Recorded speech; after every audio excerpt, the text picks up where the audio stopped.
Өнөөдөр бид та бүхнийг улсын хурлын гишүүн Батүлтэй уулзаж байна. Танд үзэгчтэй хүмүүст энэ үчим мэндийг хүргэе. За баярлалаа. Би бас танаа үзэгчтэй тандж бас энэ орой минь төвшүүлээ гэж бодож байна. За.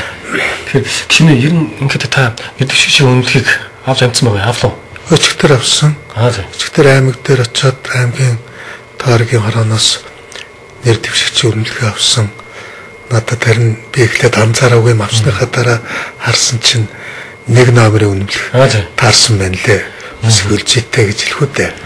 Тэгээд үнэлгээ авсны дараа гишүүд дэмжигчтэйгээ уулзлаа. Боловсролын байгууллагын ажилтнуудтай уулзлаа. Баяр цогц Сүхбаатар бид гур авсан. Хэрэгэлдээ тэгээ гуруулаа уулзалт хийгээд явсан. Дараа нь аймгийн төвийн 5 дугаар хорооны иргэдтэй уулзалт хийсэн өөрөөр сонгогчтойгоо уулзсан анхны уулзалтууд явсан гэж ойлгож байна. За. Тэгэхээр та урд ч гэсэн ер нь иргэд сонгогчтойгоо уулзж байсан баг тийм ээ. Ер нь Сэлэнг аймагт яг өнөөгийн байдлаар тийм ээ. Яг ямар асуудал ер нь тоолгонд чинь тэгээд иргэд яг юу хүсэж байна?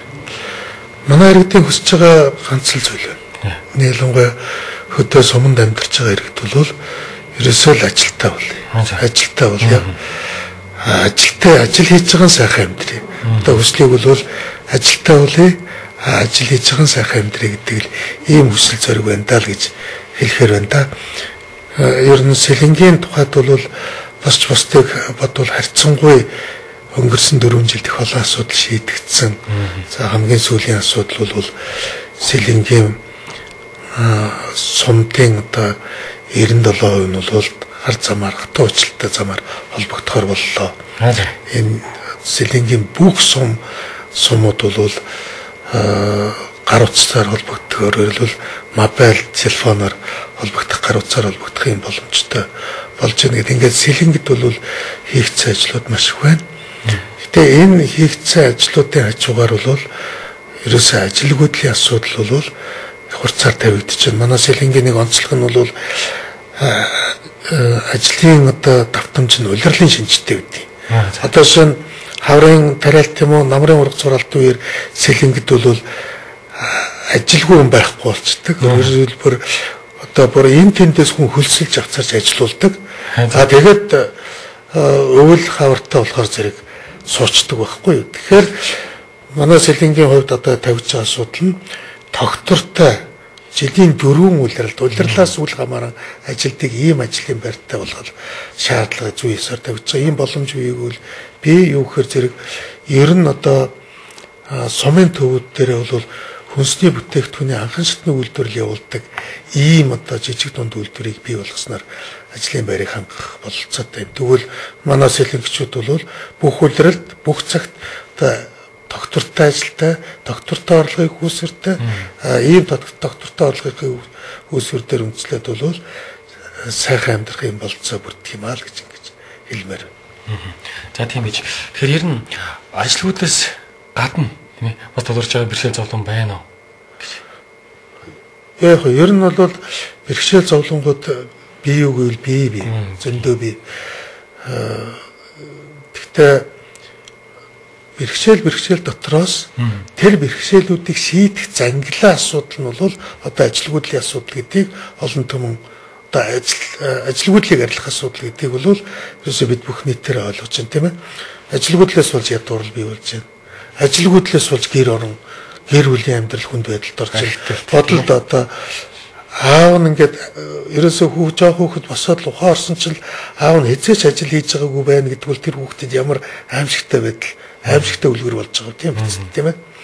За ажилгүй болоод архитектад автж байна. Ажилгүйд л гэмт хэрэг болж байна. Асуудлыг шийдэх ганц арга зам нь л ажилтаа болох. Энэ бүх асуудлыг бүх бэрхшээлийг шийдэх одоо зангилаа. Архимед хэлдэг шүү дээ тийм ээ.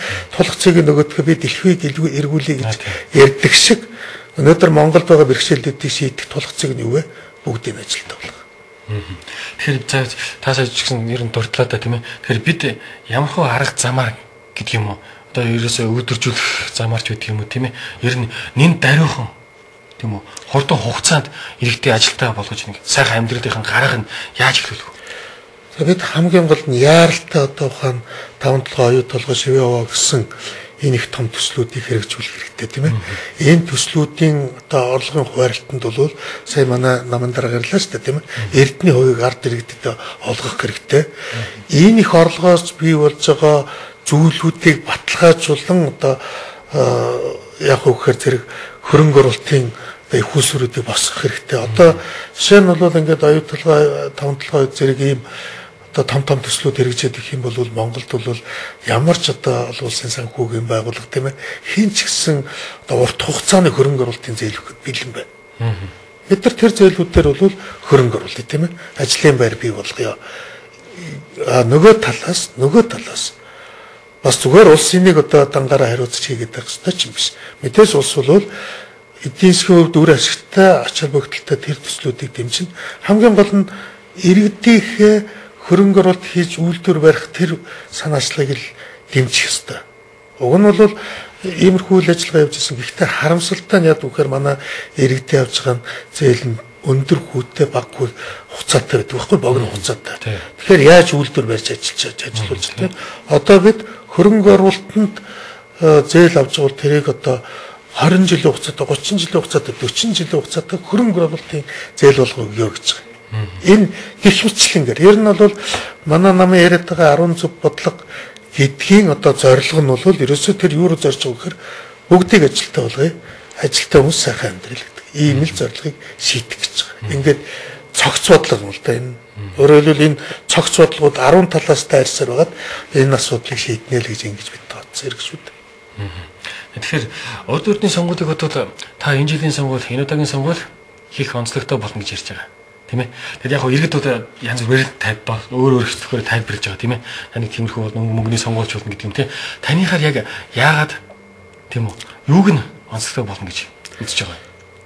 Монгол улс өнөөдөр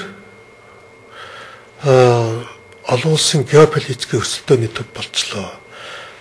Энэ таван толгой толгоогоос болоод Монгол улс бол транснационалны корпорациуд тийм ээ том дэлхийн одоо том хөрөнгө оруулагч нарын өрсөлдөөний талбар болчлоо.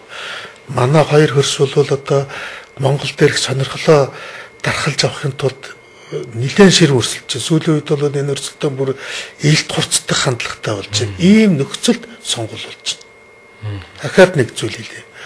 Өнөөдөр ер нь ямар ч үн цэнээр хамаагүй одоо их хурлын гишүүн болж одоо сайд дарга болж байгаад ингээд нөгөө том баялаг дээр одоо өөрсдийнхөө хяналтыг тогтоогсон. Тэр баялагын орлогын хуваарлтан дээр хяналтаа тогтоогсон.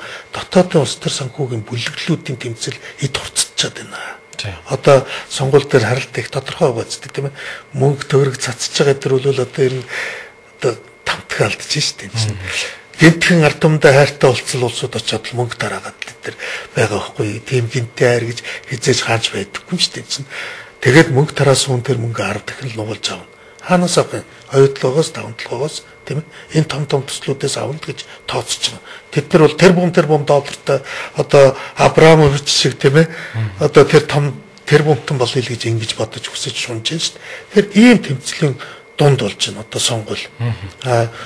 Гурав дахь нэг зүйл нь бол үнэхээр одоо энэ сонголтыг хариуцлагагүй хийвэл цаашдаа энэ улс орны тусгаар тогтнож алдагдах аюулт. Хүрхнээ. Бид хариуцлагагүй хийгээд тэр улс төр санхүүгийн бүлэглэлийг гаргаад ирэх юм бол тэд нар мэдээж хэрэг хамгийн түрүү хятадын Орсын хөрөнгө оруулагч нартай нийлж 5-7 оюутлогод шивээ ууд хяналтаа тогтооно.